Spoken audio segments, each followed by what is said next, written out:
فلک یسبحون، ہر شے اپنے مدار کے اندر اپنی سطح کے اوپر تیرتی۔ اسی طریقے سے وقت آئے گا کہ جب کہ ہمیں معلوم ہوگا کہ یہ بات تھی جو آج ہمیں معلوم ہوئی، جو قرآن 7 آسمانوں کے حوالے سے بار بار کہتا ہے۔ تو جہاں سائنس جو ہے وہ ہمیں قرآن مجید سے ٹکراتی بھی محسوس ہو، وہاں ہمارا معاملہ یہ ہوگا کہ ہم قرآن پر ایمان کو محکم رکھیں گے، ہم سمجھیں گے یہ آیت متشابہات میں سے ہے، اس کا مفہوم ابھی ہم نہیں سمجھ سکتے، لیکن ہمارا ایمان آمنا بہ کل من عند ربنا، یہ پورا قرآن متشابہات ہو یا محکمات ہو ہمارے رب کی طرف سے ہے، ہم سب پر ایمان رکھتے ہیں۔ اور لیکن جہاں جہاں وہ تطبیق ہوتی چلی جا رہی ہے، انسانی علم نے جو بھی آگے ایڈوانس کیا ہے، آگے بڑھا ہے علم، اور واقعہ یہ ہے کہ آدمی کو چکر آتا ہے، کروڑوں میل کا سفر کر کے آپ کا ایک راکٹ جا رہا ہے اور سیکنڈوں کا فرق بھی نہیں پڑتا، کتنی راتیں گزر گئیں، کتنے سال گزر گئے، 11 سال کے اندر وہ پہنچا تھا وہاں، جو وہ آخری ہمارا اس جو کنبہ ہے سورج کا، اس کا جو سب سے آؤٹ موسٹ جو ہے اس تک پہنچا ہے 11 برس میں، سن 77 کا چلا ہوا، سن 88 میں پہنچا، لیکن پورا حساب کتاب صحیح جو یہاں پر بیٹھ کر کیلکولیٹ کیا گیا تھا اسی کے مطابق وہ وہاں پہنچا۔ تو یہ انسان کی ترقی جو ہے یہ یوں سمجھیے کہ سٹیگرنگ انسان کا چکر آتا ہے کہ کہاں تک انسان پہنچ گیا۔ اب اس علم کو آپ نظر انداز کیے رکھیں، اس سے کوئی گفتگو ہی نہ ہو، وہ بس اور آپ چلتے رہے، وہی پرانے مفسرین نے جو کچھ کہہ رہے، وہ پرانے مفسرین وہ خائن نہیں تھے، بددیانت نہیں تھے، لیکن کیا کرتے، ان کے پاس معلومات کا ذخیرہ ہی نہیں، ابھی وہ معلومات کا اتنا لمبا چوڑا ذخیرہ ان کے پاس موجود ہی نہیں، جو کچھ تھا اسی کے اوپر کام کر رہے۔ تو سائنٹیفک معاملات میں یہ سمجھ لیجئے، میری اب تک کی سوچ کا جو حاصل ہے وہ میں نے آج آپ کو بتایا ہے۔ اول تو میں شدید اختلاف کر رہا ہوں تنزلات کا جو فلسفہ ہے اہل تصوف کے ہاں، وہ تنزلات ذات قرار دیتے ہیں، ذات باری تعالیٰ کے تنزلات ہیں، معاذ اللہ ثم معاذ اللہ ثم معاذ۔ ہاں یہ تنزلات کا سلسلہ جو تنزلات ستہ کہا جاتا ہے کہیں کچھ اور، لیکن میرے نزدیک یہ تنزلات 3 ہیں، 3 لیولز ہیں اس کے، اور یہ تنزلات جو ہے در حقیقت اللہ کے اس امر کن سے جو شے وجود میں آئی ہے، اولاً وہ ایک خلق نور تھا، وہ بھی ایک شے ہے، ایک خارجی حقیقت رکھنے والی شے ہے، اس مرحلے پر 2 صاحب شعور، صاحب تشخص ہستیاں پیدا کی گئیں، ارواح انسانیہ اور ملائکہ، اور ان میں جیسا کہ میں نے عرض کیا قطعاً کوئی چیز توحید کے منافی نہیں ہے، اگر یہ بات مانی جائے کہ سب سے پہلے جو پیدا کیا گیا وہ نور محمدی ہے، یعنی روح محمدی۔ نور محمدی در حقیقت روح محمدی کا نام ہے، اس لیے کہ روح جو ہے نوری الاصل ہے، وہ جو اقبال نے کہا ہے کہ نقطہ نوری یہ جو ہے خاک کے اندر پنہا، غافل تو نرا صاحب ادراک نہیں ہے ذوق تجلی بھی اسی خاک میں پنہا، غافل تو نرا صاحب ادراک نہیں ہے۔ تو یہ جو ہمارا شعور ہے میں در حقیقت اس روح کی بنیاد پر ہے، اور وہ روح جو ہے نوری الاصل ہے، میری بھی آپ کی بھی، اگرچہ وہ نور محمد الرسول اللہ صلی اللہ علیہ وسلم کی روح کا جو معاملہ ہے، ہم ویسے اگر کہیں گے تو کہاں ہم اور کہاں وہ، زمین و آسمان کا فرق ہے۔ ہمارا وہ نور جو ہے ہمارے نفس کی ظلمانیت کے اندر گم ہو گیا، اور وہاں وہ جو نور ہے وہ اپنے نفس کے اوپر ایسے غالب ہے کہ حضور نے جیسے کہ فرمایا کہ شیطان تو میرے ساتھ بھی ہے لیکن میں نے اسے مسلمان بنا لیا، جبکہ ہمارا شیطان ہم پر حاوی ہے، ہمارا وہ ٹمٹماتا ہوا چراغ جو ہے کبھی کبھی اس کی ہمیں کوئی رمق جو ہے وہ کبھی محسوس ہوتی ہے۔ یہ بڑا پیارا جملہ ہے ابن سینا کا، بڑا پیارا جملہ ہے، ظاہر بات ہے فلسفی تھے اور ان کی بہت سی باتوں سے ہمیں اختلاف ہے، لیکن یہ کہ بہت سی باتیں ان کی بڑی بلند بھی ہیں۔ یہ جملہ نوٹ کرایا تھا ہمیں مولانا منتخب الحق صاحب مرحوم نے، جو ایک مرتبہ ہمارے یہاں محاضرات میں بھی آئے تھے، میرے استاد تھے جب میں ایم اے اسلامیات کر رہا تھا کراچی، تو ان کا جملہ تھا، پورا تو مجھے اب یاد نہیں ہے، کہ اگر تم یہ چاہتے ہو کہ تمہیں بھی انوار ربانی سے کوئی حصہ ملے، فجاہد فی خلواتک، تو اپنی خلوتوں میں تنہائیوں میں مجاہدہ کرو، مراقبہ کرو، ارتکاز توجہ کرو، فلعل شعشعۃ تلمع لک، ہو سکتا ہے کبھی کوئی ایک کرن چمک اٹھے، کبھی اللہ تعالیٰ کی تجلی کا کوئی ایک ہمیں بھی حصہ مل جائے، بڑی ریاضت ہے۔ اور وہاں محمد الرسول اللہ صلی اللہ علیہ وسلم کی روح جو ہے وہ ہر وقت متجلی ہے انوار الہیہ کے ساتھ، یہ دوسری بات ہے، لیکن اپنی اصل کے اعتبار سے تمام انسان کی ارواح جو ہے نوری الاصل ہے، اسی نور سے پیدا ہوئی ہیں، لیکن سب سے پہلے نور محمدی یا روح محمدی صلی اللہ علیہ وسلم کو پیدا کیا، ساتھ ہی ملائکہ ہے۔ پھر یہ تنزل کا دوسرا مرحلہ آ رہا ہے، اب فلک نور میں بڑے بڑے ایکسپلوژن کے ذریعے سے، اور غالباً بگ بینگ جو ہے وہ جو بھی کچھ دیکھا ہے، میں نے کئی مرتبہ بات کہی ہے کہ یہ جدید فلسفی ہو یا جدید سائنسدان ہو، ان کی جہاں تک ایکویٹی آف آبزرویشن کا تعلق ہے، بڑی ایکیوٹ آبزرویشن ہے، انہوں نے غور بہت کیا ہے، سوچا ہے، تو بہت چیزیں انہوں نے دیکھی، اگرچہ ان کی تعبیر، توجیہ اور ان میں کیا ربط و تعلق ہے اس میں ٹھوکریں کھا گئے۔ فرائیڈ کی عظمت کا میں قائل ہوں کہ اس نے انسانی شخصیت کے 3 لیول معین کر لیا، آبزرو کیا ہے کہ انسان کے اندر 3 لیولز ہیں۔ ایک سب سے نیچے ہے اڈ اور لیبیڈو، اس کے حیوانی تقاضے، اس سے اوپر ہے اس کا سیلف، خودی، اس سے اوپر ایگو اسے کہتا ہے، اور اس کے اوپر ہے سپر ایگو۔ 3 لیول، میں سمجھتا ہوں یہی 3 لیول ہے جو ہمیں ہمارا دین بتاتا ہے، نفس، قلب اور روح۔ البتہ یہ کہ اس کی تعبیر کچھ اور ہے، وہ سپر ایگو کو سمجھتا ہے کہ وہ معاشرے کے زیر اثر کچھ نارمز ہوتے ہیں، کچھ اثرات ہوتے ہیں جو انسان کو ہانٹ کرتے رہتے ہیں، یہ نہ کرو، یہ نہ کرو، یہ کرو، یہ چیز جو ہے اس کے اوپر سپر ایگو جو ہے اس کی ایگو کے اوپر مسلط رہتی ہے، اسے پریشان کیے رہتی ہے۔ ہمارے نزدیک وہ روح ہے در حقیقت، جس کے اندر ایک جو ارج ہے وہ اللہ کی طرف توجہ کی ارج ہے، اللہ کا قرب حاصل کرنے کی ارج ہے، وہ انسان کو اوپر اٹھانا چاہتی ہے۔ یہ نفس امارہ جو ہے، حیوانی وجود، یہ انسان کو نیچے کھینچ رہا ہے، پستی کی طرف لے جانا چاہتا ہے، پست خواہشات اور زمینی تمناؤں اور آرزوؤں کے اندر گرفتار رکھتا ہے۔ درمیان میں وہ قلب ہے، اگر اس قلب کے اوپر یہ اڈ یا لیبیڈو جو ہے یہ غالب آ جائے تو انسان نرا حیوان بن کر رہ گیا، اس کا انسان مر گیا۔ اگر روح غالب ہو گئی تو کیا کہنے ہیں، پھر یہ ہے وہ شے جو مطلوب ہے، روح غالب رہے، تو گویا کہ اب روح مرکب ہے اور یہ نفس جو ہے یہ گھوڑے کے مانند ہے جس پر سواری کر رہا۔ یہ میں نے عظمت صوم میں بھی یہ سارے مضامین بیان کیے ہیں، حقیقت انسان میں بھی۔ بہرحال یہ ہے جنات کے بارے میں جو میرا تصور ہے، اور چونکہ ان میں روح نہیں ہے، میں جو بات عرض کر رہا تھا وہ رہ گئی تھی، پھر دوبارہ یاد آ گئی۔ میں نے جو 3 لیولز معین کیے، ان میں سے پہلا لیول جو ہے نور، ملائکہ، ارواح، یہ عالم امر ہے، اور 2 لیول نار والا، ناری کروں کا، اور یہ خاک اور زمین کا، اور زمینی حیوانات اور زمینی نباتات، اور انہی میں سے ایک انسان، یہ عالم خلق۔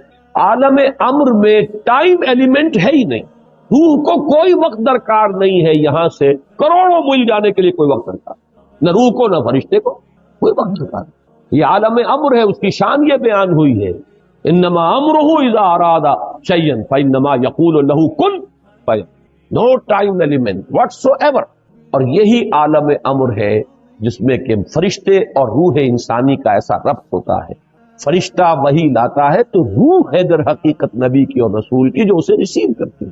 جیسے کہ آپ کو معلوم ہے کہ آپ کی فضا کے اندر اس وقت جو بھی ٹرانسمیشن ہو رہی ہے ریڈیو کی، ٹیلی ویژن کی، وہ تو فضا میں موجود ہے۔ آپ کے پاس بھی تو ایک آلہ ہونا چاہیے جو اسے کیچ کرے۔ آپ کے ریڈیو ہے، ریڈیو ویوالز لگے، وہ اسے کیچ کر رہے ہیں۔ ٹیلی ویژن ہے، اس میں وہ میکینزم ہے جو کیچ کر رہا ہے، فضا میں تو ہے۔ تو 2 چیزیں ملتی ہیں۔ تو ملائکہ کی طرف سے لائے جانے والے پیغامات، ان کو کیچ کرنے والا انسان میں جو حصہ ہے وہ روح ہے، وہ یہ انسان کے یہ جسمانی وجود نہیں ہے، یہ آنکھیں نہیں ہے، یہ کان نہیں ہے، بلکہ براہ راست قلب جو مسکن ہے روح کا، وہ ہے محبت وحی۔ فَإِنَّهُ نَزَّلَهُ عَلَىٰ قَلْبِكَ، اے نبی جبریل نے تو اس کو نازل کیا آپ کے قلب پر۔ یہ در حقیقت محبت وحی جو ہے وہ یہ کان نہیں، کان سے نہیں سنتے تھے حضور وحی کی آواز، وہ تو در حقیقت براہ راست بغیر آنکھوں یا کان یا حواس ظاہری کے، کوئی وساطت کے، براہ راست قلب کے اوپر نزول۔ اور یہی وہ شے ہے جو جنات میں نہیں ہے، لہذا جنات میں کوئی وحی نہیں، جنات میں کوئی نبوت و رسالت نہیں، جنات بھی انسانوں میں جو انبیاء اور رسول آتے رہے انہی کے تابع ہیں۔ اس معاملے میں جیسا کہ میں نے عرض کیا، الحمدللہ کہ ہمارا جو ہے سلف سے متفقہ عقیدہ ہے، لیکن یہ کہ اس دور میں مولانا اصلاحی صاحب نے اس باب میں بھی جیسے فقہ کے معاملے میں رجم کے سلسلے میں بہت بڑی ٹھوکر کھائی ہے، اسی طریقے سے اس معاملے میں بھی بہت بڑی ٹھوکر کھائی ہے۔ اللہ تعالیٰ انہیں اپنی رائے پر نظر ثانی کرنے کی اور اس سے رجوع کرنے کی توفیق عطا فرمائے۔ اب یہ ہے وہ فلسفہ جنات کا۔ اس میں ایک بات کہ جو ان دونوں مقامات کے سمجھنے کے لیے، اور اس سے پہلے بھی قرآن مجید میں بار بار یہ مضمون آیا ہے، اس کے حوالے سے اور جان لیجئے، وحی یا احکام و اوامر خداوندی کا نزول فرشتوں کے ذریعے ہوتا ہے۔ فرشتوں کا جبکہ وہ فرشتے وحی کو لے کر نازل ہوتے ہیں یا احکام خداوندی کو، یہ جو جنات ہیں ان میں سے کچھ اوپر جا کر تلقی کر لیتے ہیں، کچھ سان گن لے لیتے ہیں، فرشتوں کی آپس کی گفتگو سن لیتے ہیں، اس سے جو حقائق اور واقعات انہیں معلوم ہوتے ہیں وہ اس دنیا میں آ کر جو کاہن قسم کے لوگ یا عامل قسم کے لوگ، کاہن قسم کے لوگ، کہانت کا جو بازار دنیا میں چلتا رہا اور کاروبار ہوتا رہا، وہ اس اعتبار سے ہوتا تھا۔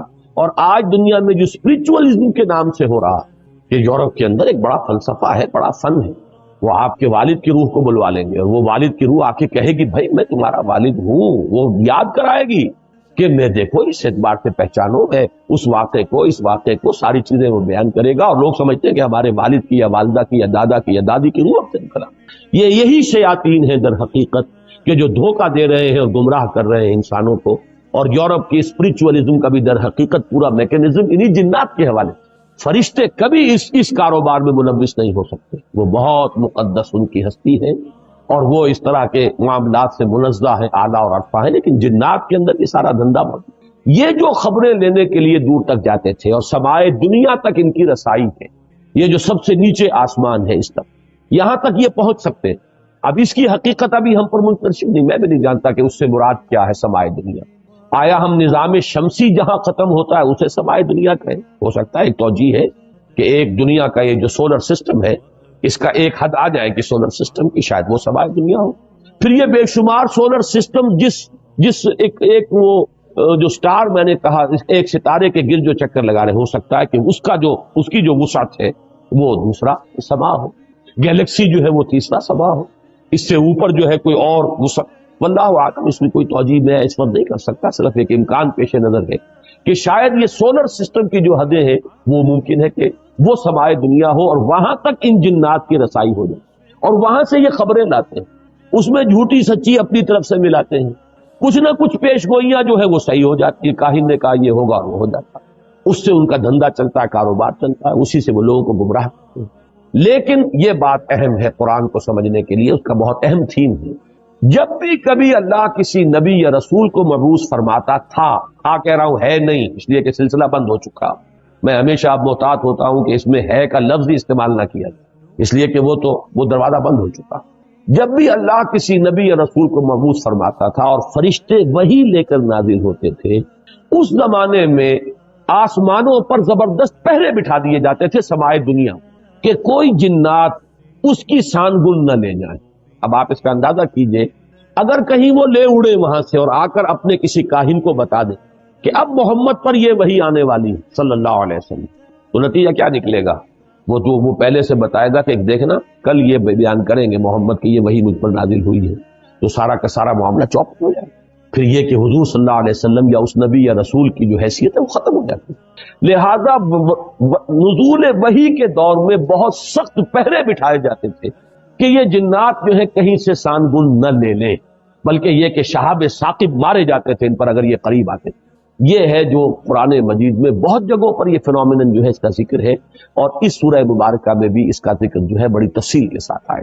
اس وقت جو ہے پہرے بٹھا دیے جاتے تھے، اور یہاں تک اس سورہ مبارکہ کے آخر میں تو آیا ہے کہ اللہ تعالیٰ جب بھی کسی رسول کو بھیجتا ہے تو اللہ تعالیٰ اس کے لیے پہرے بھیجتا ہے۔ یہ آخری آیت میں آپ کو سنا رہا ہوں، اس کی آخری آیات کے قریب ہے، الا من ارتضى من رسول فانه يسلك من بين يديه ومن خلفه رصدا۔ جب بھی کبھی وہ نبوت کا پیغام یا رسالت کا پیغام جو وہی اللہ تعالیٰ بھیجتا ہے تو اس کے آگے اس کے پیچھے پہرا لگاتا ہے، پہرے دار بھیجتا ہے کہ اس کے اندر سے کوئی لے نہ اڑے یا اس میں کوئی اور چیز شامل نہ کروا دے، شیاطین جو ہے، اور اس سے جو ہے اس وحی کی جو سینکٹیٹی ہے وہ مجروح ہے۔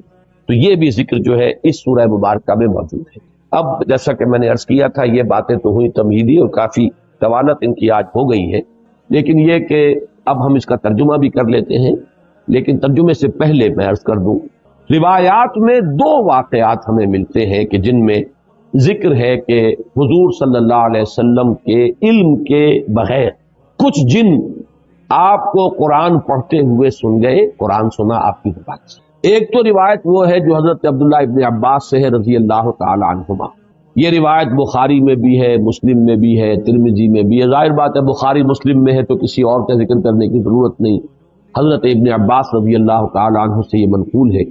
وہ فرماتے حضرت ابن عباس رضی اللہ تعالی عنہما، اس لیے کہ حضرت عباس بھی صحابی ہیں اور ابن عباس بھی صحابی ہیں. وہ فرماتے ہیں کہ حضور صلی اللہ علیہ وسلم کچھ صحابہ کے ساتھ عکاظ کا میلہ جو ہوتا تھا، بازار لگتا تھا، وہاں تشریف لے جا رہے تھے. راستے میں وادی نخلا پر آپ کا پڑا ہوا، رات آپ نے وہاں بسر کی. فجر کی نماز آپ پڑھا رہے تھے اپنے ساتھیوں کو اور اس میں آپ نے قرآن مجید کی تلاوت کی، تو وہاں سے جنوں کا گزر ہوا. انہوں نے پورے اطمینان کے ساتھ وہاں قرآن سنا. ایک واقعہ تو یہ ہے. اور یہ جہاں تک تعلق ہے اس کے یعنی ثقہ ہونے کا اس روایت کا، تو ظاہر بات ہے کہ یہ صحیحین کی روایت ہے، اس کے بارے میں شک جو ہے وہ کی گنجائش نہیں ہے. دوسری روایت جس کو کہ زیادہ تفسیری روایات میں اور سیرت کی کتابوں میں زیادہ نقل کیا گیا ہے، وہ یہ ہے کہ حضور جب سن 10 نبوی میں طائف سے واپس آ رہے ہیں، جب مکے میں فیصلہ ہو گیا تھا ابو طالب کے انتقال کے بعد کہ اب محمد کو قتل کر دیا جائے صلی اللہ علیہ وسلم، تو حضور طائف گئے تھے اور طائف میں آپ نے وہاں کے 3 سرداروں سے ملاقاتیں کی. بہرحال وہاں سے تو جواب جو ہے کوئی ان کو آپ کو پازیٹیو یا مثبت جواب نہیں ملا. واپس آ رہے تھے اور سخت ترین دن آپ پر وہ گزرا، وہ معلوم ہے آپ، شدید ترین مشقت اور مصیبت آپ جھیل کر واپس آ رہے تھے. تو واپسی پر اسی وادی نخلا میں قیام ہوا. یہ وادی نخلا طائف اور مکے کے تقریباً درمیان میں ایک وادی ہے. آج کل جو لوگ وہاں جاتے ہیں تو ان کے علم میں ہے کہ 2 راستے ہیں، طریق السیل ہے اور ایک طریق الجبل ہے. ایک پہاڑی راستہ بنا ہے، اب جو نئی سڑک بنی ہے اس میں بڑے ایچ پیچ ہے، بہت سے اس کے اندر موڑ ہے، جیسے پہاڑ کا ہوتا ہے اچانک وہ چڑھائی چڑھتی ہے، تو پہاڑی سڑک ہے، جیسے مری آپ جا رہے ہیں ایسی سڑک ہے. اور حضور اسی راستے سے گئے تھے طائف جاتے ہیں، اس لیے کہ وہ دشوار گزار راستہ تھا اور آپ کیونکہ خفیہ جا رہے تھے، آپ کو اندیشہ تھا کہ اہل مکہ کو اگر معلوم ہو گیا تو پیچھا بھی کریں گے اور شاید قدر پہنچائیں. لہذا حضور حضرت زید ابن حارثہ رضی اللہ تعالیٰ عنہ کے ساتھ تھے، صرف 2 اور کوئی ساتھ. اور وہ پہاڑی راستہ آپ نے اختیار کیا تھا جو نہایت دشوار تھا. وہ آج بھی آپ جائیں اس طریقے جبل سے تو اندازہ ہوگا کہ جب یہ سڑک نہیں تھی تو یہ راستہ کتنا دشوار. دوسرا راستہ طریق السیل کہلاتا ہے. وہ طریق السیل جو ہے وہ بہت ہی یوں سمجھیے کہ گریجولی وہ اس کی چڑھائی ہے یا اترائی ہے. مکے سے طائف کی طرف جائیں گے تو چڑھائی ہے اور طائف سے مکے کی طرف آئیں گے تو اترائی ہے. اور یہ وہ راستہ ہے جہاں پتہ ہی نہیں چلتا کہ آپ نے کوئی چڑھائی چڑھی ہے، اس قدر وہ گریجول اس کی جو ہے وہ چڑھائی یا اترائی ہے کہ پتہ ہی نہیں چلتا. اس راستے میں وہ نخلا کا مقام آتا ہے، وہ وادی نخلا جس میں حضور کا قیام ہوا ہے. یہ دونوں حدیثیں اس پر متفق ہیں کہ جو طائف سے واپسی پر بھی اگر یہ واقعہ ہوا ہے کہ فجر کی نماز میں آپ نے قرآن پڑھا اور جنوں نے سنا تو بھی وہ نخلا کا مقام ہے. اور اگر وہ آپ اس سے پہلے کہیں خود تبلیغ کے لیے جا رہے تھے صحابہ کے ساتھ اور اس میں عکاظ کے میلے میں، اس لیے کہ اس کا تو ہمیں روایات سے ثبوت ملتا ہے کہ چونکہ ایک بڑا میلہ لگتا تھا وہاں پر، بازار جیسے ہاٹ ہوتے ہیں ایسٹ پاکستان میں اور مختلف پنجاب میں دیہات میں بھی بازار لگتے ہیں اور پٹھانوں کے علاقے میں بھی اس طرح کا وہاں ایک میلہ لگتا تھا، بازار بھی میلہ بھی. اس میں کچھ وہ بھی ہوتے تھے، شعر و شاعری کے مقابلے بھی ہوتے تھے، اس میں فنون کے مقابلے بھی، اس میں کشتیاں بھی، اس میں خرید و فروخت بھی، اس میں دلچسپی کا سامان بھی. تو حضور وہاں تبلیغ کے لیے گئے ہیں، اس موقع پر بھی جا رہے تھے، تب بھی یہ واقعہ جو ہے یہ وادی نخلا میں ہوا ہے. اس میں اب 2 روایات ملتی ہیں. سوالات اب یہ پیدا ہوتے ہیں کہ آیا یہ جو سورہ جن میں واقعہ بیان ہوا، سورہ احقاف میں بیان ہوا، آیا یہ 2 واقعے ہیں یا ایک ہے؟ بعض حضرات کی رائے یہ کہ ایک ہی واقعہ ہے جو 2 جگہ بیان ہوا. بعض حضرات کی رائے کہ نہیں، یہ 2 واقعے بالکل علیحدہ ہے. میری رائے جو ہے جتنا بھی میں نے غور کیا ہے سمجھا ہے اس دوسری رائے کے ساتھ ہے، یہ 2 علیحدہ علیحدہ واقعے. نمبر 2 کہ پہلا واقعہ جو ہے وہ یہ ہے جو اب ہم پڑھ رہے ہیں سورہ جن، اس کا میرا اندازہ ہے کہ یہ سن 4، 5 یا 6 نبوی اس میں ہوا. یہ دور وہ تھا جب کہ حضور پر نہایت شدت کے ساتھ سختی ہو رہی تھی. صحابہ پر تو جو کچھ ہو رہا تھا وہ ہو رہا تھا، حضرت بلال پر، حضور پر بھی وہ جو نقشہ سورہ معارج کے اندر بھی آیا ہے، فَمَا لِلَّذِينَ كَفَرُوا قِبَلَكَ مُهْطِعِينَ عَنِ الْيَمِينِ وَعَنِ الشِّمَالِ عِزِينَ. اس کا جو میں نے آپ کو پوری تفصیل بیان کی تھی کہ وہ جھپٹتے تھے جیسے کہ ہلاک کر دیں گے، مار دیں گے، ٹکا بوٹی کر دیں گے. اور حضرت ابو بکر ایک موقع پر آڑے آئے ہیں تو پھر انہیں مارا، انہیں اتنا مارا ہے کہ وہ یہ سمجھ کر چھوڑا ہے کہ یہ اب فوت ہو چکے. اس قسم کا واقعہ جو ہے اس سورہ مبارکہ میں بھی آتا ہے کہ ان لوگوں کا حال یہ ہے، وَأَنَّهُ لَمَّا قَامَ عَبْدُ اللَّهِ يَدْعُوهُ كَادُوا يَكُونُونَ عَلَيْهِ لِبَدًا. حال یہ ہو گیا ہے کہ جب اللہ کا ایک بندہ کھڑا ہوتا ہے اللہ کو پکارنے کے لیے، اللہ سے مناجات کرنے کے لیے، نماز پڑھنے کے لیے، تو ایسا ہوتا ہے، محسوس ہوتا ہے کہ یہ پل پڑیں گے اس کے اوپر جب میں غفیر ہجوم کر کے جو ہے اس کے اوپر حملہ کریں۔ تو یہ سورہ معارج کی آیات اور سورہ جن کی یہ آیت جو ہے یہ ایک دوسرے سے بہت مشابہ ہے، اور یہ صورتحال میں تفصیل سے سورہ معارج میں عرض کر چکا ہوں کہ یہ ہے سن 4 سے سن 6-7 نبوی، ابھی ہجرت نہیں ہوئی ہے، یہ آغاز وحی سے جو سن شمار ہوتے ہیں یہ اس دور کا واقعہ، جبکہ وہ واقعہ جو ہے دوسرا اس کا ذکر سورہ احقاف، وہ سن 10 نبوی کا واقعہ ہے، وہ تو اس کے بارے میں شک ہو ہی نہیں سکتا کہ وہ سفر طائف جو ہے وہ سن 10 نبوی میں۔ دوسرا آپ یہ دیکھیں گے کہ اس واقعے میں جو جن تھے وہ جن یا تو مشرک تھے یا عیسائی تھے، اس واقعے میں جو جن تھے وہ حضرت موسیٰ اور تورات کے ماننے والے، یہ دونوں جو ہے اب ترجمہ کریں گے تو یہ چیزیں واضح ہو جائیں گی۔ اب آئیے ترجمہ کیجئے تیزی کے ساتھ۔ قل اوحی الیہ، اے نبی کہہ دیجئے کہ میری جانب وحی کی گئی ہے، انہ استمع نفر من الجن، کہ سنا توجہ کے ساتھ جنوں کی ایک جماعت نے، فقالو، تو انہوں نے کہا، اب یہ صرف تذکرہ اتنا کیا واقعے کا، اب ساری گفتگو ان کی نقل ہو گئی۔ انہوں نے قرآن سنا، اب جا کر اپنے اپنے قوم کے لوگوں سے جو کہا اب وہ تقریر ساری ان کی۔ یہ بھی ہو سکتا ہے کہ یہ ایک ہی مسلسل تقریر ہو، یہ بھی ہو سکتا ہے کہ مختلف مواقع پر انہوں نے جو باتیں کہی ہوں ان میں سے جو چیدہ نمائندہ جملے ہیں ان کو یہاں پر جمع کر دیا گیا۔ بلکہ یہ دوسری بات مجھے اسلوب سے زیادہ مقاربت رکھنے والی اور اس سے زیادہ قریب معلوم ہوتی ہے۔ فقالوا انا سمعنا قرانا عجبا، تو انہوں نے کہا کہ ہم نے سنا ایک قرآن بہت عجیب، اور عجیب سے مراد ہے بہت دل کو لبھانے والا، بہت عمدہ، بہت پسندیدہ۔ یہدی الی الرشد، وہ رہنمائی کرتا ہے اس شے کی طرف کہ جو کامیابی اور فوز اور فلاح کی طرف لے جانے والی۔ فآمنا بہ، تو ہم تو اس پر ایمان لے آئے، ہم نے اس کی تصدیق کی۔ ولن نشرک بربنا احدا، اور ہم ہرگز اب شریک نہیں کریں گے اپنے رب کے ساتھ کسی بھی شے کو، کسی بھی ہستی کو۔ معلوم ہوا کہ یہ مشرک تھے پہلے، اور مشرک دو ہی طرح کے تھے، یا مشرک وہ یا مشرکین وہ عیسائی تھے جنہوں نے حضرت مسیح کو خدا کا بیٹا، یہ بھی آگے آ جائے۔ اس کی شرح کر رہے ہیں کہ اب ہم شرک نہیں کریں گے، ہم تائب ہو گئے ہیں۔ وَأَنَّهُ تَعَالَى جَدُّ رَبِّنَا، اور ہمیں تو یہ بات معلوم ہوئی، ہم پر یہ حقیقت منکشف ہو گئی کہ ہمارے رب کی شان تو بہت بلند ہے، بہت اعلیٰ ہے، بہت اچھا ہے۔ مَتَّخَذَ صَاحِبَةً وَلَا وَلَدًا، اس نے نہ کسی کو اپنی جورو بنایا نہ کسی کو بیٹا بنایا۔ وَأَنَّهُ كَانَ يَقُولُ سَفِيهُنَا عَلَى اللَّهِ شَطَطًا، اور ہمارا بے وقوف یا ہمارے بے وقوف جو کچھ اللہ کی طرف منسوب کر رہے تھے وہ تو بڑی غلط بات، بڑی گستاخی کی بات، بڑی ہی گمراہ کن باتیں تھیں جو وہ کہہ رہے تھے۔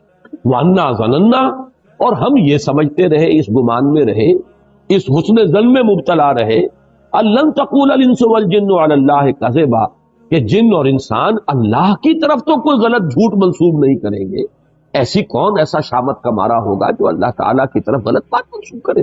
لیکن ہمیں معلوم ہوا کہ ہمارے یہ لوگ، ہمارے یہ لیڈر کہہ لیں جو بھی کہیں، یہ ہمیں بہت غلط پٹیاں پڑھاتے رہے، ہم اس گمان میں رہے، انا ظننا لن تقول الانس والجن علی اللہ کذبا، اللہ کی طرف غلط بات نہیں۔ وَأَنَّهُ كَانَ رِجَالٌ مِّنَ الْإِنسِ يَعُوذُونَ بِرِجَالٍ مِّنَ الْجِنِّ، اور یہ کہ انسانوں کے بہت سے مرد پناہ طلب کیا کرتے تھے جنوں میں سے بہت سے مردوں کی، جنوں میں سے بہت سے افراد کی، تو اس سے ان کی سرکشی میں اور اضافہ ہو گیا۔ یہ میں بعد میں تفصیل سے کروں گا، بلکہ یہاں تھوڑی سی وضاحت ہو ہی جائے کیونکہ جنات کے بارے میں بیان کر چکا ہوں۔ عرب میں ایک رواج یہ تھا کہ وہ یہ سمجھتے تھے کہ ہر وادی کا ایک جن ہوتا ہے جو اس کا مالک ہوتا ہے، رب ہوتا ہے، رب کے اصل معنی مالک کے، لہذا جب بھی کبھی ان کا قافلہ کہیں رات کو قیام کرتا تھا کسی وادی میں تو پکار کر کہتے تھے کہ ہم اس وادی کے رب یا اس وادی کے جن کی پناہ میں آتے ہیں، ہم اس کی پناہ طلب۔ یہ ان کا عقیدہ تھا کہ پھر کوئی شے گردن نہیں پہنچاتی، اور اس اعتبار سے کہا جا رہا ہے کہ یہ انسان جو ہے اشرف المخلوقات ہو کر، مسجود ملائک ہو کر، یہ جنوں کی پناہ طلب کیا کرتے تھے، اس سے ان کی سرکشی میں اور گمراہی میں اور اضافہ ہو گیا۔ وَأَنَّهُمْ ظَنُّوا كَمَا ظَنَنتُمْ، اور انہوں نے بھی یہی گمان کیا تھا جیسے کہ تم نے گمان کیا، أَن لَّن يَبْعَثَ اللَّهُ أَحَدًا، کہ اللہ کسی کو نہیں اٹھائے گا۔ اس کے دو معنی ہیں، وہ بعد میں تفصیل سے کر دوں گا، یعنی بعث بعد الموت، کوئی موت اور کوئی بعث بعد الموت نہیں ہے، موت کے بعد جی اٹھنا نہیں ہے، یا نہیں بھیجے گا، نہیں اٹھائے گا اللہ کسی نبی یا رسول کو۔ أَن لَّن يَبْعَثَ اللَّهُ أَحَدًا وَأَنَّا لَمَسْنَا السَّمَاءَ فَوَجَدْنَاهَا مُلِئَتْ حَرَسًا شَدِيدًا وَشُهُبًا، اور ہم نے آسمان کو ٹٹولا تھا. یہ وہی جو خبریں لینے کے لیے جایا کرتے تھے، تو ہم نے آسمان کو ٹٹولا تھا، سانگل لینے کی کوشش کی تھی، تو ہم نے پایا تھا اسے کہ اسے بھر دیا گیا. ملیت، ملیان کہتے ہیں کوئی شے جو بالکل بھری ہوئی، تو ملیت حرسن کہ پہروں سے، پہرے داروں سے بھر دی گئی ہے، شدیدن بڑا شدید پہرا لگا دیا گیا ہے، وشہبا اور یہ جو شہاب ثاقب ہے ان کا بڑا سٹاک جمع کر لیا گیا. میزائل کھڑے ہوئے وہاں پہ کہ اب اگر کوئی جائے گا تو پھر اس کا پیچھا جو ہے وہ میزائل کرے گا، وہ شہاب ثاقب. وَأَنَّا كُنَّا نَقْعُدُ مِنْهَا مَقَاعِدَ لِلسَّمْعِ، اور ہم تو بیٹھا کرتے تھے وہاں اپنے مورچوں میں سننے کے لیے. مقعد کہتے ہیں بیٹھنے کی جگہ. یہ سورہ آل عمران میں یہ لفظ آیا ہے، اِسْتُبَوِّئُ الْمُؤْمِنِينَ مَقَاعِدَ لِلْقِتَالِ.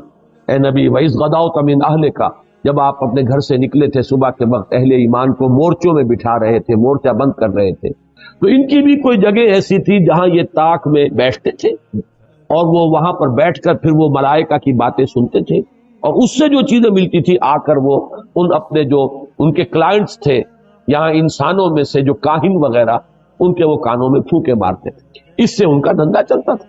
تو ہم بیٹھا کرتے تھے اس آسمان میں اپنے مورچوں میں، اپنی جگہوں پر، کمین گاہوں میں. کمین گاہ کا لفظ زیادہ مناسب ہوگا مورچے سے. اپنی کمین گاہوں میں ہم بیٹھا کرتے تھے.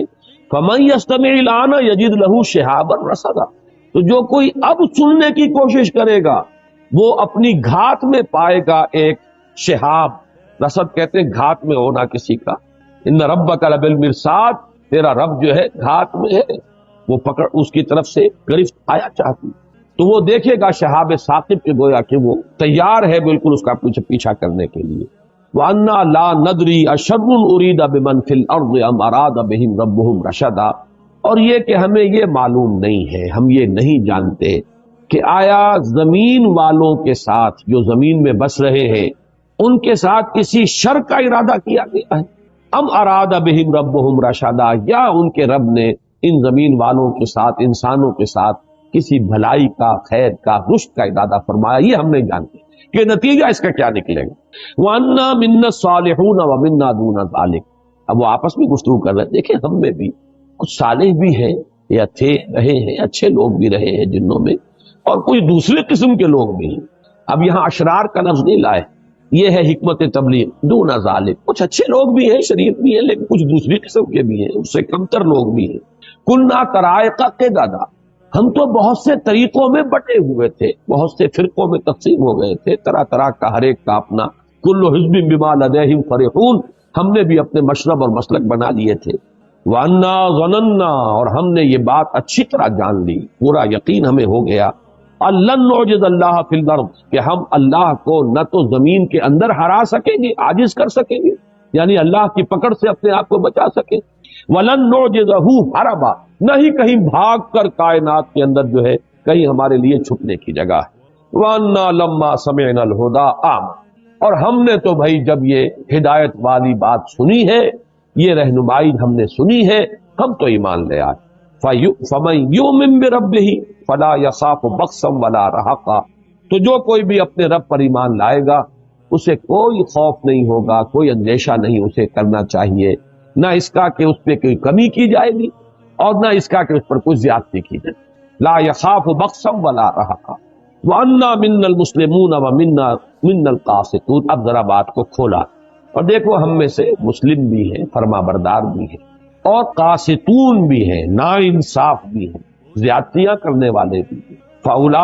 فمن اسلم، تو جو اسلام لایا، جس نے کہ اطاعت قبول کی، فاولئک تحروا رشدا، تو انہوں نے تو رشد اور ہدایت اور کامیابی اور سعادت جو ہے اس کو حاصل کر لیا، اندازہ کر کے اس کا پتہ چلا لیا. وَأَمَّا الْقَاسِطُونَ فَكَانُوا لِجَهَنَّمَ حَطَبًا، اور یہ بھی جان لو کہ جو ظالم ہیں، ظلم کرنے والے ہیں، زیادتی کرنے والے ہیں، تو وہ تو پھر جہنم کا ایندھن بن کر گئے. یہ ہے وہ 15 آیات، یہ ہے ان کا کلام کہ جو انہوں نے اپنی قوم سے کیا ہے. اب ذرا آ جائیے، میں چاہتا ہوں کہ وہ بہت مختصر ہے دوسرا مقام جو ہے سورہ احقاف کا، اس میں صرف 4 آیتیں ہیں. وَإِذْ صَرَفْنَا إِلَيْكَ نَفَرًا مِنَ الْجِنِّ، اور اے نبی یاد کیجئے جب کہ ہم نے آپ کی طرف رخ پھیر دیا جنوں کی ایک جماعت، یہاں بھی لفظ نفر آیا، اس کی وضاحت میں بعد میں کروں گا، جنوں کی ایک جماعت، ایک گروہ کو آپ کی طرف پھیر دیا، آپ کی طرف رخ کیے، یستمعون القرآن، وہ پوری توجہ کے ساتھ قرآن سنتے رہے، فلما حضروہ، تو جب وہ وہاں موجود تھے، سن رہے تھے، قالوا انصتوا، انہوں نے ایک دوسرے سے کہا خاموش، پوری توجہ سے سنو۔ اب دیکھیں یہ وہی دو الفاظ ہیں جو قرآن میں آئے، اذا قرئ القرآن فاستمعوا له وانصتوا، جب قرآن پڑھا جا رہا ہو تو پوری توجہ کے ساتھ کان لگا کر اسے سنو اور خود خاموش ہو، انصتوا، وہی انہوں نے آپس میں کہا تو چپ ہو جاؤ، خاموش ہو جاؤ، توجہ سے سنو، بہت اعلیٰ کوئی کلام ہے جو اس وقت یہ صاحب جو ہیں یہ پڑھ رہے ہیں۔ فلما حضروہ قالوا انصتوا، فلما قضی، جب وہ قرات پوری ہو گئی، ختم ہو گئی، فجر کی نماز تھی، حضور نے نماز ختم کر لی، ولوا الی قومہم، تو وہ اب چلے گئے پیٹھ موڑ کر اپنی قوم کی طرف، منذرین، انہیں بھی خبردار کرنے کے لیے، قالو، اور وہ خبردار کرنا کیا تھا، کہا انہوں نے، یا قومنا، اے ہماری قوم، انا سمعنا کتابا انزل من بعد موسیٰ، ہم نے سنی ہے ایک کتاب جو نازل کی گئی ہے موسیٰ کے بعد، یعنی تورات کے بعد، مصدقا لما بین یدیہ، اور وہ تصدیق کرتے ہوئے آئی ہے اس کی کہ جو اس کے سامنے موجود ہے، یعنی تورات کی تصدیق کرتے ہوئے آئی ہے، تورات کی تکذیب نہیں کرتی، تصدیق کرتی، یہدی الی الحق، اور وہ تو حق کی طرف رہنمائی کر رہی ہے، صحیح راستہ دکھانے والی ہے، ہدایت جو ہے دینے والی ہے، وَإِلَىٰ طَرِيقٍ مُسْتَقِيمٍ، سیدھے راہ کی طرف رہنمائی فرمانے والی ہے۔ یا قومنا اجیبوا داعی اللہ، اے ہماری قوم، لبیک کہو اللہ کی طرف بلانے والے کی پکار پر، لبیک کہو، لبکو، فوراً تصدیق کرو، فوراً ایمان لاؤ، یغفر لکم من ذنوبکم، اللہ تعالیٰ بخش دے گا تمہارے گناہوں میں سے، یہ بات سورہ نوح میں آ چکی ہے، من ذنوبکم، یعنی جو ایمان لانے سے پہلے کے گناہ ہیں وہ سب معاف ہوتا ہے، اس کے بعد کا معاملہ جو ہے وہ ایک نیا حساب کتاب وہ شروع ہوگا، وَيُجِرْكُم مِّنْ عَذَابٍ أَلِيمٍ، اور تمہیں چھٹکارا دے دے گا دردناک عذاب سے، اگر تم ایمان لاؤ گے اس کتاب پر اور اس داعی اللہ کی دعوت جو ہے اس کی پکار پر لبیک کہو گے۔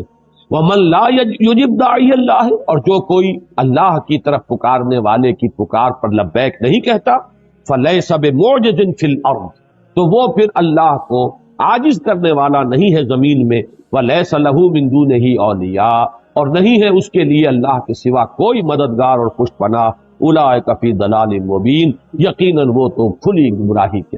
یہ 4 آیات ہیں سورہ احقاف کی، اور یہ 15 آیات ہیں سورہ جن کی۔ پھر ذہن میں تازہ کر لیجئے، پہلا سوال یہ ہے، آیا یہ دونوں ایک ہی واقعے کی 2 تفصیلیں ہیں یا یہ 2 علیحدہ واقعے؟ میری رائے یہ ہے کہ یہ 2 علیحدہ واقعے۔ پہلا واقعہ زمانی اعتبار سے جو سن 4 سے سن 7 تک اس عرصے میں کہیں ہوا ہے، جبکہ فزیکل پرسیکیوشن اپنے پورے عروج کو پہنچ چکی تھی، اس وقت یہ واقعہ ہوا ہے، اور یہ واقعہ جیسے کہ روایت میں آیا ہے جو صحیح بخاری، صحیح مسلم وغیرہ میں موجود ہے، حضرت عبداللہ ابن عباس رضی اللہ تعالیٰ عنہما سے، یہ حضور جب تشریف لے جا رہے تھے صحابہ کی ایک جماعت کے ساتھ عکاظ کے میلے کی طرف، تو رات کا پڑاؤ جو ہے وادی نخلا میں ہوا، اور وہاں آپ نے فجر کی نماز میں پڑھا، یہ واقعہ ہو۔ اس میں جو جن ہیں صاف اندازہ ہو جاتا ہے کہ انہیں کوئی خاص اندازہ نہیں تھا، صرف انہیں یہ پتا چلا تھا کہ آسمانوں پر پہرا لگ گیا ہے، کوئی خاص بات ضرور ہے، کہیں شاید کسی نبوت کا ظہور ہوا ہو، کوئی خاص معاملہ ضرور ہے، ورنہ یہ پہرے نہیں ہوتے تھے، ہم تو یہاں بیٹھا کرتے تھے، سانگل لیتے تھے، کاہنوں کو جا کے کانوں کے اندر پھونکے مارتے تھے، ہمارا دھندا چل رہا تھا، یہ پہرے جو لگ گئے کوئی خاص واقعہ۔ اب وہ تلاش کے اندر نکلے ہوئے ہیں کہ اچانک ان کا گزر وہاں سے ہو گیا، ان پر پورا عقدہ کھل گیا، اور انہوں نے پہچان لیا کہ یہ اللہ کے نبی ہیں، اور یا تو وہ عیسائی تھے، حضرت عیسیٰ کے ماننے والے، اور وہ عیسائی کے جو تثلیث کے قائل ہیں، جنہوں نے اس وقت کی جو تثلیث تھی، یہ بھی جان لیجئے، اس میں 2 تثلیثیں ہیں دنیا میں، ایک تثلیث ہے اللہ اور حضرت مریم اور حضرت عیسیٰ، یہ تثلیث تھی ابتدائی تثلیث، اور ایک تثلیث ہے خدا اور روح القدس اور بیٹا یعنی حضرت مسیح، یہ 2 تثلیثیں ہیں ان کے ہاں۔ تو یہاں جو فرمایا گیا یہ وہ تثلیث ہے کہ جس کا انہوں نے کہا کہ ہم تو یہ سمجھ چکے کہ ہمارے رب کی شان اس سے بہت اعلیٰ اور ارفع ہے کہ وہ کسی کو جورو بنائے یا بیٹا بنائے۔ تو لا تقربوا الزنا انہ کان فاحشۃ وساء سبیلا، زنا کے قریب تک نہ پھٹکو، یہ نہیں کہا کہ لا تزنوا، نہیں، قریب تک نہ پھٹکو، جیسے کہ یہ فیصلہ آباد کا ہمارا گول چکر ہے اور 8 بازار آ رہے ہیں. اب کوئی سرکاری پروگرام یہ ہے کہ اس گول چکر تک، چوک تک کوئی بھی جلوس نہ پہنچے، تو 8 بازاروں کو بند کرو گے نا. لہذا دور دور تک اللہ تعالیٰ نے وہ حدیں لگا دی ہیں کہ زنا کی ترغیب نہ ہو، زنا کے راستے جو ہے وہ مسدود ہو جائیں. یہ اس دور کی انٹلیکچول خیانت، ڈس آنیسٹی کا سب سے بڑا معاملہ ہے. جدید نفسیات کا بابا آدم مانا جاتا ہے فرائڈ، اور فرائڈ کے نزدیک انسان کے محرکات عمل میں سب سے زیادہ طاقتور، سب سے زیادہ پوٹنٹ سیکس ہے. اصل محرک انسان میں، یہاں تک کہتا ہے ایڈیپس کمپلیکس، باپ اگر محبت بھری نگاہ سے بیٹی کو دیکھ رہا ہے تو یہ بھی سیکس ہے، اور ماں اگر بیٹے سے محبت کر رہی ہے تو یہ بھی سیکس ہے. انا للہ و انا الیہ راجعون. ان کمبختوں کا اصل یہ معاملہ ہے کہ ایک شے پر نگاہ جم گئی تو سب کچھ اسی کے گرد گھما دیا، ورنہ بات غلط نہیں ہے. Sexual motive one of the most important motives, no doubt about it. اگر یہ نہ ہو، اگر عورت میں مرد کے لیے اٹریکشن نہ ہو، اگر عورت کو مرد کی احتیاج نہ ہو تو تمدن ختم ہو جائے. کون شادی کا کھکیڑ مول لے گا؟ ایک پیٹ پالنا اور ہے، خاندان کی ذمہ داری اور ہو جائے گی. یہ اس قدر زبردست جو ہے یہ موٹیویشن ہے، اندر سے جذبہ ہے اور اٹریکشن ہے شدید. اس اعتبار سے یوں سمجھیے جتنا زوردار گھوڑا ہو اتنی ہی زوردار لگام چاہیے اگر ڈسپلن میں رکھنا چاہتے ہیں. لہذا اس سیکس کو ڈسپلن میں لانے کے لیے کہ قانونی تعلق ہو ایک مرد اور عورت کے درمیان، ازدواج ہو، شادی ہو جائے، یا دوسرا راستہ وہ بھی تھا جو آج کل نہیں رہا، باندھی ہو کسی کی، مل کے یمین ہو، ان کے اندر سیکشول انٹرکورس جو ہے وہ ہو اور اس سے باہر نگاہ بھی نہ جائے. قرآن اور حضور دونوں کس قدر حقیقت پسند ہے. سورہ آل عمران میں فرمایا زُيِّنَ لِلنَّاسِ حُبُّ الشَّهَوَاتِ مِنَ النِّسَاءِ وَالْبَنِينَ وَالْقَنَاطِيرِ الْمُقَنطَرَةِ مِنَ الذَّهَبِ وَالْفِضَّةِ وَالْخَيْلِ الْمُسَوَّمَةِ وَالْأَنْعَامِ وَالْحَرْثِ. انسان کے اندر محبت پلا دی گئی ہے، مزین کر دی گئی ہے. کن کن چیزوں کی؟ سب سے پہلے عورت، سب سے امپورٹنٹ موٹیو عورت، پھر بیٹے، پھر ڈھیروں مال، سونا چاندی، اعلیٰ گھوڑے نشان زدہ، اور مال مویشی اور کھیتی، لیکن سب سے پہلے عورت. زُيِّنَ لِلنَّاسِ حُبُّ الشَّهَوَاتِ مِنَ النِّسَاءِ وَالْبَنِينَ وَالْقَنَاطِيرِ الْمُقَنطَرَةِ مِنَ الذَّهَبِ وَالْفِضَّةِ وَالْخَيْلِ الْمُسَوَّمَةِ وَالْأَنْعَامِ وَالْحَرْثِ.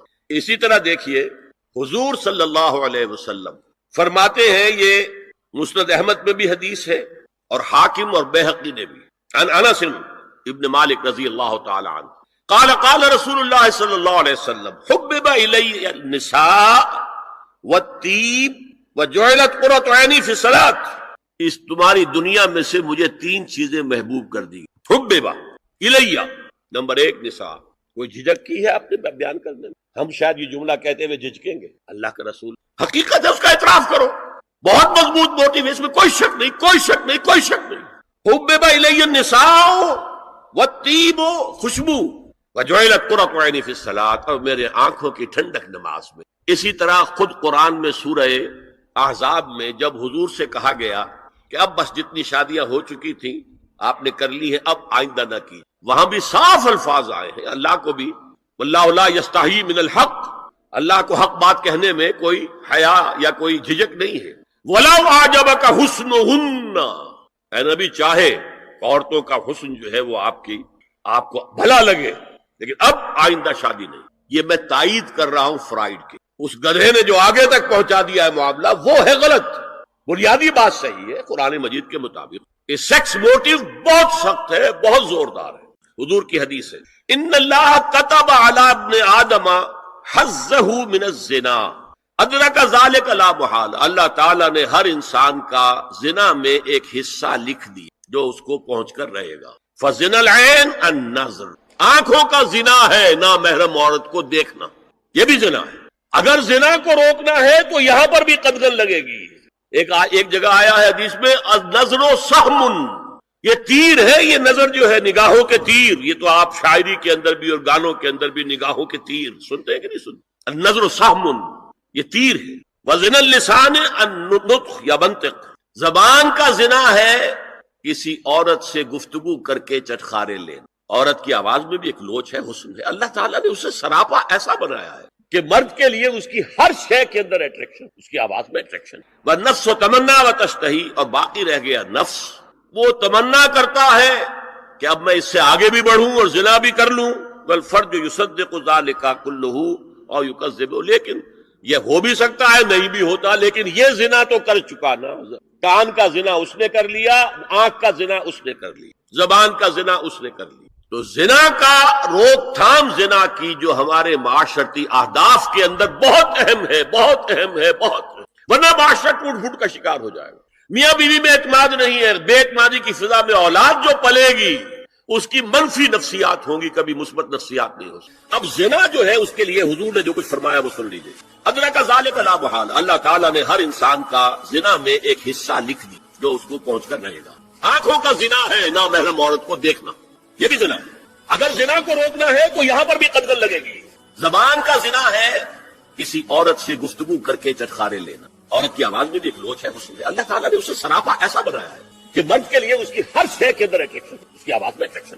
والنفس تمنا وتشتہی، اور باقی رہ گیا نفس، وہ تمنا کرتا ہے کہ اب میں اس سے آگے بھی بڑھوں اور زنا بھی کر لوں. والفرج یصدق ذلک کلہ او یکذب، لیکن یہ ہو بھی سکتا ہے نہیں بھی ہوتا، لیکن یہ زنا تو کر چکا نا. کان کا زنا اس نے کر لیا، آنکھ کا زنا اس نے کر لیا، زبان کا زنا اس نے کر لیا. یہ تو زنا کی تعریف ملا ہے. سورہ بقرہ کی ان آیات کو نماز میں تلاوت کرتے ہوئے میرے دل میں خیال پیدا ہوتا ہے کہ میں ان گناہوں کی معافی مانگ رہا ہوں جو بھول کر یا چوک کر ہو گئے، لیکن جو گناہ میں نے پورے شعور سے کیے اور اب بھی کر گزرتا ہوں ان سے کن الفاظ میں معافی مانگی جائے. وہ معافی مانگنے کے لیے تو یہ ہے کہ رب انی ظلمت نفسی ظلما کثیرا، جیسے حضرت آدم سے خطا ہوئی تھی اور حضرت حوا اور آدم نے دعا مانگی تھی ربنا ظلمنا انفسنا وان لم تغفر لنا وترحمنا لنکونن من الخاسرین. وہ دعائیں بھی قرآن مجید میں موجود ہیں. یا جیسے کہ حضرت یونس علیہ السلام سے غلطی ہو گئی تھی، اللہ کی اجازت کے بغیر وہ اپنی قوم کو چھوڑ کر چلے گئے، تو انہوں نے جو تسبیح کی ہے، جو ہمارے ہاں جس کی تسبیح بھی کی جاتی ہے اور اس کا آیت کریمہ کا جو ہے ورد کیا جاتا ہے، بلکہ وہ بھی اصل میں قلب کی گہرائیوں اور شعور کے ساتھ جو اگر ادا کی جائے تو بہت لا الہ الا انت سبحانک انی کنت من الظالمین. تو یہ جو ہے استغفر اللہ ربی من کل ذنب واتوب الیہ، یہ بھی ہے. تو مختلف ہے اس کے لیے کہ جو قرآن مجید میں بھی آئی ہے اور احادیث میں بھی. البتہ توبہ کے بارے میں چونکہ ذکر آج ہوا ہے اور آپ نے سوال بھی کیا ہے، تو یہ بات واضح ہو جانی چاہیے. توبہ کی 3 شرطیں ہیں صحیح توبہ ہونے کی، اور یہ 3 شرطیں ہیں حقوق اللہ میں جو گناہ ہوا ہے اس کے ضمن. حقوق العباد میں ہوا ہے تو 4تھی شرط اور ہے. وہ 3 شرطیں کیا ہے؟ گناہ پر حقیقی پشیمانی ہو، دل میں شرمندگی ہو، تعصف ہو کہ یہ کام میں نے کیوں کیا یا کیوں کرتا رہا اب تک. اور نمبر 2 عزم مصمم ہو کہ آئندہ ہرگز نہیں کروں گا. اور نمبر 3 اس کو چھوڑ دے بالفعل، وہ عزم مصمم پر عمل شروع ہو جائے. اگرچہ یہ ہو سکتا ہے کہ پھر غلطی ہو جائے، پھر ذہول ہو جائے، پھر نسیان ہو جائے، کوئی پرواہ نہیں. اس وقت جب کہ وہ توبہ کر رہا ہے، نمبر 1 پشیمانی ہو حقیقی، نمبر 2 عزم مصمم ہو کہ دوبارہ ارتکاب نہیں کروں گا، نمبر 3 بالفعل اس کام کو چھوڑ دے. 3 کام اگر ہوں گے تب جا کر حقوق اللہ کے ضمن میں وہ توبہ صحیح ہوگی. فَإِنَّهُ يَتُوبُ إِلَى اللَّهِ مَتَابًا، توبہ جیسے کی جاتی ہے اس کی یہ تقاضے ہیں. اگر تلافی کر سکو تلافی کیجئے، کسی کا مال ہڑپ کر لیا تھا واپس کر دیجئے، اس کے بغیر معافی نہیں ہوگی. اگر وہ فوت ہو چکا ہے، واپسی ممکن بھی نہیں ہے، تو ٹھیک ہے، اللہ تعالیٰ کے ہاں جو ہے وہ اس کا آپ کی نیکیاں اس کے حوالے کر دی جائیں گی. یا یہ کہ اگر زندہ ہے آپ اب نہیں بھی دے سکتے اس کا مال، یا آپ نے جا کے کہا بھائی میں نے آپ پر تہمت لگائی تھی، میں آج معافی چاہتا ہوں، خدا کے لیے مجھے معاف کر دیں. اور یہاں تک آتا ہے بعض صحابہ کا طرز عمل کہ ایک صاحب اپنے اسی طریقے سے ساتھی سے معافی مانگ رہے تھے، انہوں نے کوئی سرسری طور پہ اچھا جی ٹھیک ہے میں نے معاف کیا، لیکن انہوں نے محسوس کیا کہ یہ دل سے معاف نہیں کر رہے. وہ زمین پر لیٹ گئے اور اپنا گال ایک جو ہے زمین پر ٹکا کر دوسرے کا، اس پر میرا اپنا پاؤں میرے دوسرے گال پر رکھو تو مجھے یقین ہوگا کہ تم نے واقعی مجھے معاف کیا ہے. تو یہ کیفیت تو اس انسان کی ہوگی نا جسے واقعتاً محاسبہ اخروی کا احساس ہو اور شدید کے اس کی جواب دہی ہوگی. تو اس کے لیے تو پھر وہ ہر طرح سے تلافی کے لیے خوشامد کرے گا، بھائی خدا کے لیے مجھے معاف کر. اور جی معاف کر دیں آپ، بس یہ کیا ہے، ایک معافی وہ ہوتی ہے، وہ جو پولیس والے بھی معافی مانگ لیتے ہیں کبھی کبھی، تو وہ معافی نہیں ہوتی. حقیقتاً دل سے آپ معافی مانگیں تو وہ ہے معافی، اور واقعتاً دل سے معاف کریں. تو یہ ہے چوتھی شرط ہے کہ جو حقوق العباد کے سلسلے میں ہے، جس کو آپ انگریزی میں کہتے ہیں in the small hours of the morning. شراب خانے سے نکلے، نشے میں دھت، چکر آیا، گرے، اور ساتھ ہی بدرو جا رہی گندی نالی، اس میں گر گئے، وہاں سے لاش برآمد. کیسی موت ہے؟ نافرمانی کی حالت میں موت آئی، شراب کے نشے کی حالت میں موت آئی. اور کیا یہ ممکن نہیں ہے؟ بدکاری کا ایک عین اسی فعل کے دوران موت آ جائے. اچھا، اب اگر آپ نے طے کر لیا نہیں مروں گا مگر حالت فرما برداری میں، ایک ہی شکل ہے، کوئی لمحہ بھی نافرمانی، مبادا اسی لمحے موت آئی. ہر لمحے کا پہرا، ہر ساتھ کی پوری حفاظت کی، کہیں نافرمانی کا کوئی ارتکاب نہ ہو، اور اس حالت میں کہیں موت. میں وہ حدیث آپ کو سنا چکا ہوں، لا یزنی الزانی حین یزنی وہو مؤمن. کوئی زانی حالت ایمان میں زنا نہیں کرتا، جب وہ زنا کر رہا ہوتا ایمان اس کے دل سے نکل کر اوپر سر پر منڈلاتا رہتا. کوئی چور حالت ایمان میں چور کرتا، ولا یسرق السارق حین یسرق وہو مؤمن. کوئی شرابی حالت ایمان میں شراب نہیں پی سکتا، ولا یشرب الخمر حین یشرب وہو مؤمن. اگر ایمان بھی ہو دل میں اور یہ حرکات بھی ہو رہی ہو تو وہ ایمان دو پیسے کا نہیں، دو ٹکے کا نہیں. کیا اس ایمان کی قیمت ہے؟ کیا قدر و قیمت ہے؟ اب اگر این اسی حالت کے اندر موت آ گئی تو یہ تو خلوع ایمان ہے، ایمان کا خالی. یہ ہے وہ بات جو کہی گئی.